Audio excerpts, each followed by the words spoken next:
Bismillahirrahmanirrahim. Assalamualaikum warahmatullahi wabarakatuh. Selamat pagi anak-anak. Good morning. How are you today? Bagaimana kabarnya? All praise be to Allah, wonderful Allah the greatest. Oke, semoga semuanya pada sehat dan dalam lindungan Allah Subhanahu wa taala. Amin. Nah, seperti biasa pada hari Jumat ini kita akan mempelajari tentang sejarah kebudayaan Islam. Nah, pada minggu lalu kita telah membahas tentang bagaimana sifat-sifat mulia Nabi Muhammad SAW dan apa saja tugas-tugas Nabi Muhammad SAW dalam berdakwah. Nah, insya Allah pada hari ini kita akan mempelajari ciri-ciri kepribadian Nabi Muhammad SAW dan bentuk contoh kepedulian Nabi Muhammad SAW terhadap sesama dan contoh kepedulian Nabi Muhammad SAW terhadap alam sekitar.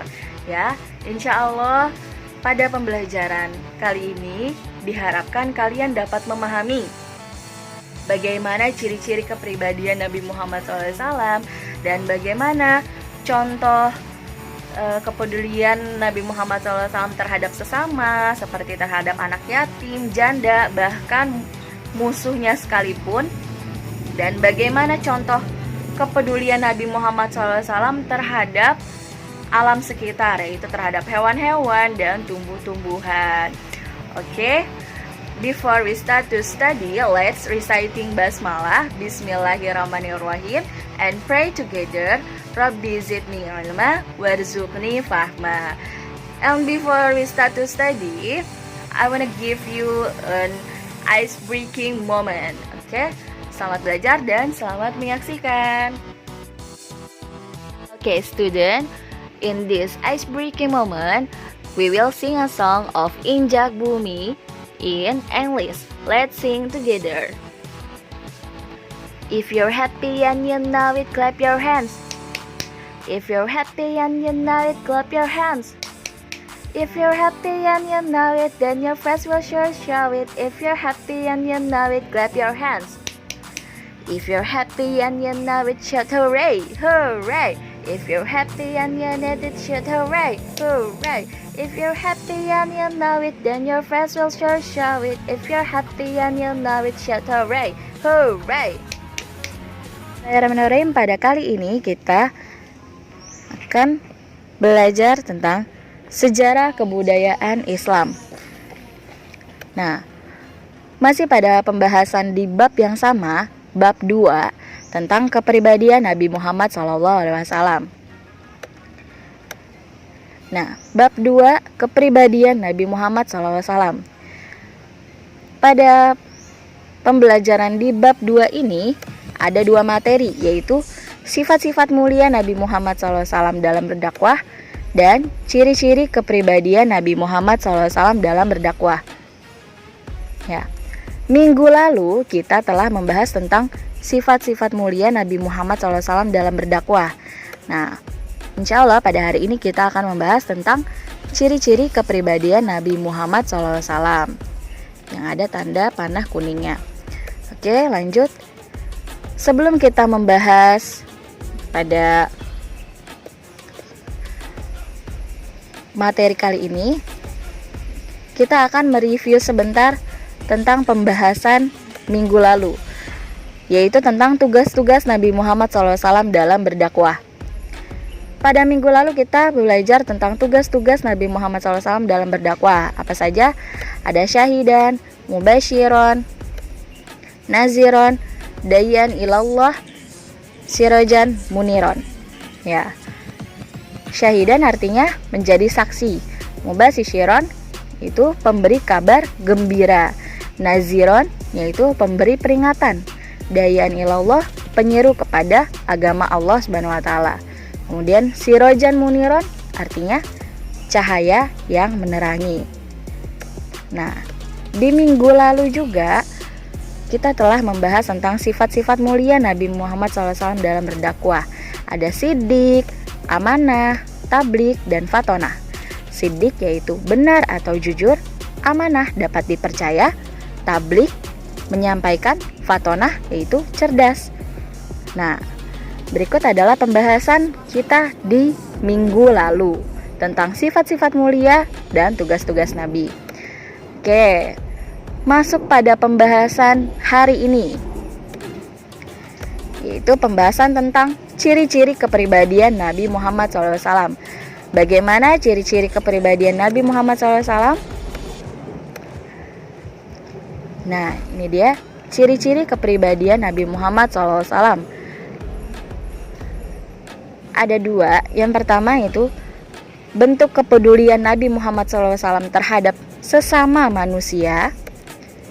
Kemudian yang kedua, kepedulian Nabi Muhammad SAW terhadap alam sekitar.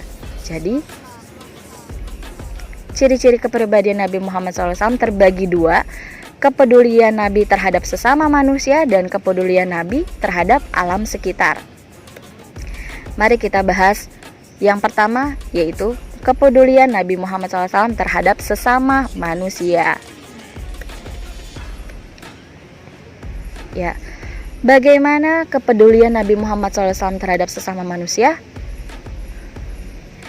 Ada beberapa kategori, yaitu bentuk kasih sayang terhadap anak-anak, bentuk kasih sayang terhadap anak yatim, bentuk kasih sayang terhadap janda, kemudian bentuk kasih sayang terhadap orang yang pernah memusuhi Nabi SAW. Ya, jadi Nabi Muhammad SAW merupakan rahmatan yang lil alamin dan suri tauladan untuk kita umat manusia. Nabi Muhammad SAW menunjukkan kepeduliannya terhadap anak-anak, anak yatim, janda, bahkan orang yang pernah memusuhi beliau. Langsung saja kita bahas satu persatu. Bentuk kasih sayang terhadap anak-anak. Nah, Nabi Muhammad SAW ini mempunyai sifat kasih sayang yang sangat luar biasa terhadap anak-anak.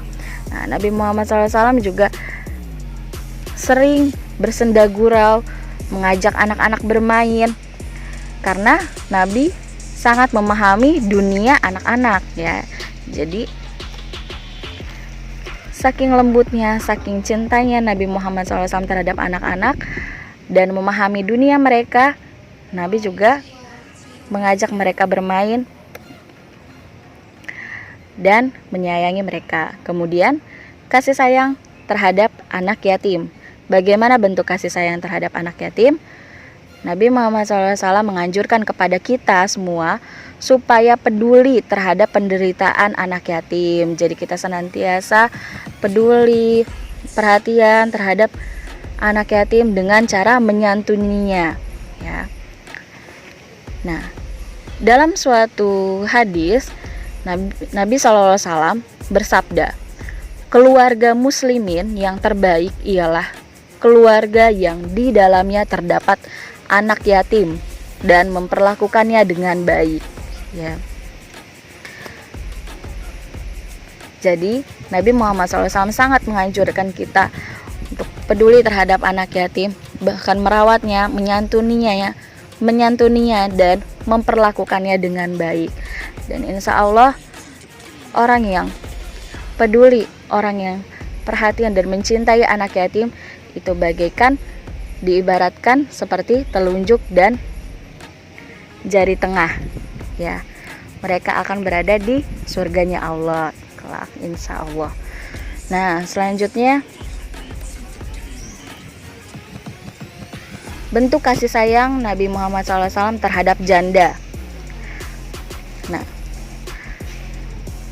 Nabi Muhammad SAW memerintahkan kepada kita semua untuk memiliki rasa peduli dan memperhatikan nasib para janda.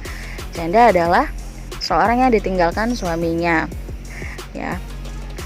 Jadi Nabi Muhammad SAW menganjurkan kita untuk memiliki rasa kepedulian terhadap para janda. Dalam suatu hadis riwayat Abu Hurairah, Nabi SAW bersabda, orang yang berusaha membantu janda dan orang miskin bagaikan orang yang berjihad fi sabilillah, di jalan Allah, ya. Jadi pahalanya itu seperti orang yang berjihad di jalan Allah.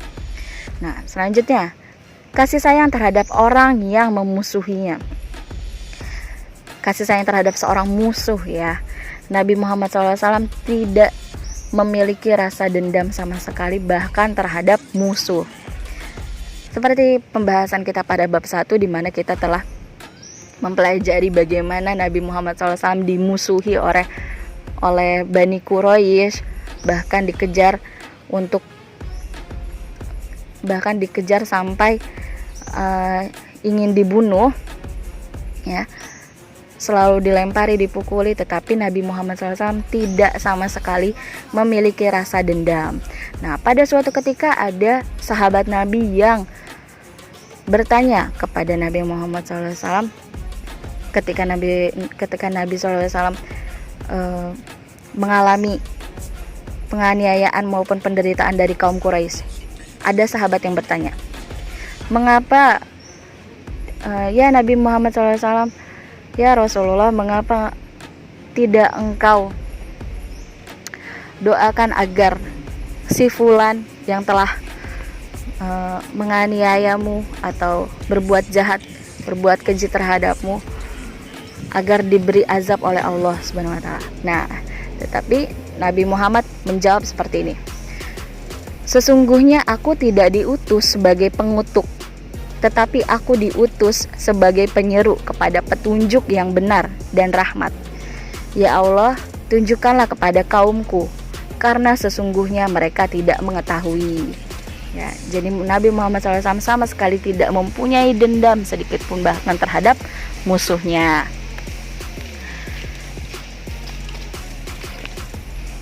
Nah, itu tadi bentuk kepedulian Nabi Muhammad SAW terhadap sesama. Nah, selanjutnya kita akan membahas tentang kepedulian Nabi Muhammad SAW terhadap alam sekitar. Ya, bagaimana bentuk kepedulian Nabi Muhammad SAW terhadap alam sekitar? Yang pertama yaitu bentuk kasih sayang terhadap binatang. Yang kedua, bentuk kasih sayang terhadap tumbuh-tumbuhan. Yang pertama, bagaimana bentuk kasih sayang Nabi Muhammad SAW terhadap binatang? Nabi SAW menganjurkan kita untuk bersikap lemah lembut terhadap binatang, tidak menyakiti binatang, tidak menendang, atau tidak berbuat yang dapat menyakiti binatang ya. Jadi kita sebagai umat manusia dianjurkan untuk bersikap lemah lembut terhadap binatang. Selanjutnya, larangan bersikap kasar terhadap binatang. Melarang orang yang membebani binatang dengan beban yang berat dan berlaku baik jika menunggangi binatang. Jadi Nabi Muhammad SAW sangat melarang kita dalam bersikap kasar terhadap binatang. Melarang orang membebani binatang dengan beban yang berat di atas punggungnya. Maupun ketika kita menunggangi kuda atau binatang yang lain seperti unta, kita harusnya berperilaku baik. Nah, selanjutnya, bagaimana bentuk kasih sayang terhadap tumbuh-tumbuhan? Nabi Muhammad SAW melarang kita menghancurkan perkebunan milik musuh, ya, maupun perkebunan milik kita sendiri. Nah, selanjutnya, melarang kita untuk menebang pohon secara sembarangan. Kemudian tanah yang ditempati harus dimanfaatkan sebaik-baiknya dan memelihara dari kerusakan tumbuhan atau tanaman. Nah, sebagai bentuk kasih sayang terhadap tumbuh-tumbuhan, kita menjaga alam sekitar kita, menjaga tanaman dan tumbuh-tumbuhan dengan cara menjaga, melestarikan, dimanfaatkan sebaik-baiknya. Ya. Jadi kita dilarang untuk menebang pohon secara sembarangan, dilarang menghancurkan perkebunan milik diri kita maupun menghancurkan perkebunan milik orang lain. Dan kemudian kita diperintahkan untuk memelihara dan menjaga tumbuh-tumbuhan. Ya, itulah ciri-ciri kepribadian Nabi Muhammad SAW dalam bentuk kepedulian terhadap sesama manusia dan dalam bentuk kepedulian terhadap alam sekitar. Nah, mari kita mulai menyayangi sesama manusia dan menjaga alam sekitar. Mungkin cukup sekian pembahasan sejarah kebudayaan Islam kali ini. Apabila ada salah kata, Ibu mohon maaf. Semoga bermanfaat pembelajaran kita kali ini. Wassalamualaikum warahmatullahi wabarakatuh.